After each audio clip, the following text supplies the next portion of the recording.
L'institut, plongé dans le noir, je ne prenais ni le temps, ni l'instant, pour pouvoir me rendre compte que l'air circulait en cercle tout autour de l'institut, comme une malédiction. Autour de nous, il y avait ces roches silencieuses et effarées, usées par le temps, qui se formaient en cercle autour de l'institut. Elle empêchait le soleil de passer. L'institut plongé dans le noir, juste au-dessus des vagues. Le soir, je sortais, un vent frisait ma nuque.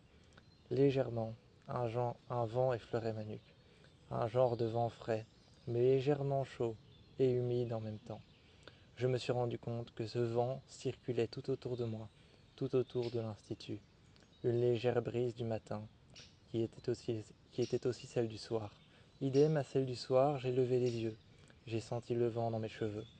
J'ai regardé tout autour de moi et je me suis assis, au bord de la terrasse en bois, mes pieds contre le sol, mes pieds contre le sable et contre le béton qu'il y avait autour de l'institut, posé sur la terre ferme, juste devant le sable, là où les vagues venaient se déposer. J'ai mis mes mains autour de mon corps et j'ai senti les vagues. Je les ai senties, alors qu'elles n'étaient pas en face de moi. Enfin si, mais elles n'étaient pas près de moi, je ne pouvais pas sentir la marée remonter, redescendre ou caresser le sable, mais elles étaient en face de moi, un petit peu plus loin. Ce type de sensation, quand on a l'impression que quelque chose est en face de soi, alors qu'elle est un peu plus loin, éloignée. Je me suis levé, j'ai regardé les deux rochers en arc de cercle autour de l'institut. J'ai senti le vent tourner, un vent puissant, puissant peut-être se libérer par au-dessus, ou puissant peut-être se libérer par les côtés. Un vent qui était puissant et fort, qui soufflait, et autour de l'institut, je me suis retourné. L'institut était plongé dans le noir. J'arrivais encore à en voir les murs, j'arrivais encore à en voir les fenêtres éclairées. À l'intérieur, les jeunes qui regardaient la télé. Une, un poste de télé qui était en train de passer, en noir et blanc. Un style, un style peut-être de film, de vieux films des années 60 ou 80 qui passaient. Tout le monde affalé sur le fauteuil, les adolescents et les enfants qui étaient là dans l'institut. Et moi, j'étais dehors. Je me suis assis et j'ai regardé les jeunes adolescents, les jeunes enfants et les autres qui étaient un peu plus âgés, les autres qui étaient un peu plus vieux, de leur côté, et les autres qui étaient sur le côté, qui étaient plus jeunes, qui jouaient à des jeux ou alors qui parlaient entre eux. Je suis resté à regarder l'institut et puis tu es venu près de moi. Tu es venu près de moi et sur, tu étais installé sur la table, juste à côté de moi. J'ai dû me retourner pour pouvoir t'apercevoir. En me retournant pour pouvoir t'apercevoir, j'ai vu qu'il commençait à pleuvoir. Il commençait à pleuvoir, mais que des petites gouttelettes. C'était limite presque agréable. Je suis resté alors la tête levée, sentant que les gouttelettes étaient légèrement chaudes. Elles étaient légèrement chaudes, de la pluie chaude, ça arrive parfois. Il faut croire que c'est quelque chose qui arrive. Alors je suis resté là, et nous sommes restés là un bon moment, même s'il ne pleuvait pas fort, même si la pluie n'était, n'était pas en train de s'acharner sur nous ou ou sur la- ou sur le bâtiment, même si la pluie ne s'acharnait pas sur nous. Je suis resté dehors, à côté de toi, et nous sommes devenus trempés au bout d'une heure, de 2 heures, de peut-être quelques minutes. Je suis resté là un instant avec toi, et quand nous sommes trempés, nous sommes allés quand nous étions trempés, nous sommes allés s'asseoir juste au bord de, juste au bord de la Quand nous étions trempés, nous sommes allés nous asseoir juste au bord de la mer. Au bord de la mer, là où remontaient les vagues, là où les vagues venaient effleurer le sable, et là où le sable faisait ce bruit que j'adorais tellement.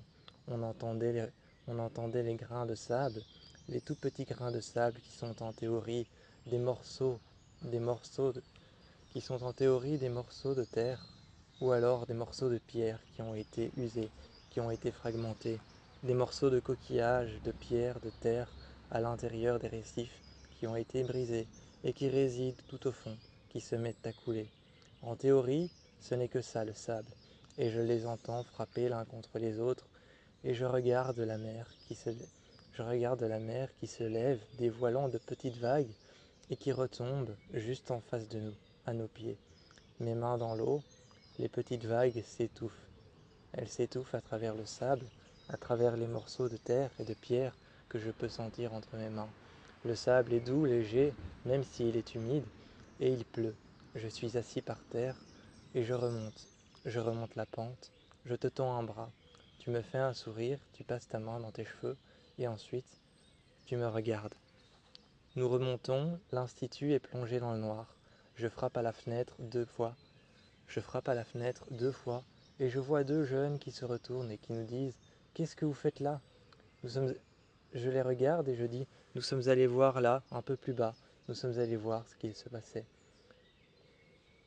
À cet instant-là, quand je leur ai dit, j'ai... quand je leur ai dit, on est allé voir ce qui se passe un peu plus loin. Ils nous ont dit: Allez, rentrez, et ont poussé la porte. J'ai vu qu'ils y mettaient toute leur force contre la porte vitrée. Ils l'ont poussée, cette vieille porte vitrée sur le côté, et elle s'est ouverte. Ils nous ont tendu un bras, et il y en a un qui a dit: Moi j'ai 19 ans, comment tu t'appelles? Ensuite, je l'ai regardé et je lui ai dit mon nom, mais au moment où tu étais prêt, où tu étais prêt à dire ton nom, à dire ton âge, je t'ai vu inspirer et presque commencer à parler, mais j'ai dit: Ça suffit les politesses, on rentre maintenant. On est allé s'asseoir dans les escaliers, et lorsque nous nous sommes assis dans les escaliers, il pleuvait effectivement. Il pleuvait à l'extérieur, très fort, nous sommes rentrés juste à temps. Mais de l'extérieur, par une petite fenêtre, coulait de l'eau qui s'écoulait contre le mur, et juste au-dessus de nous, il y avait des gouttes qui tombaient, cette fois-ci froides.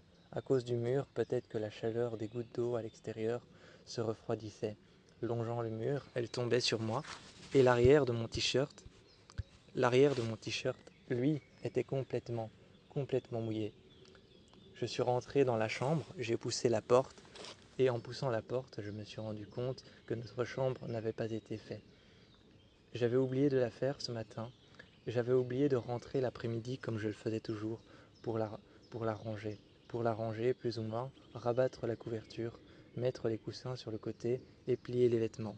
Ou prendre une douche si j'en avais le temps. Alors j'ai retiré mon t-shirt et j'ai mis un t-shirt blanc. Tu m'as regardé et tu étais assis contre le mur, avec un air satisfait. Je me suis retourné en te demandant: Quoi? Qu'est-ce qu'il y a? Avec un sourire, tu m'as dit: Non, non, rien. Ensuite, tu es descendu, tu as pris ton GSM et tu es allé t'asseoir dans la cage d'escalier, là où nous étions encore une fois.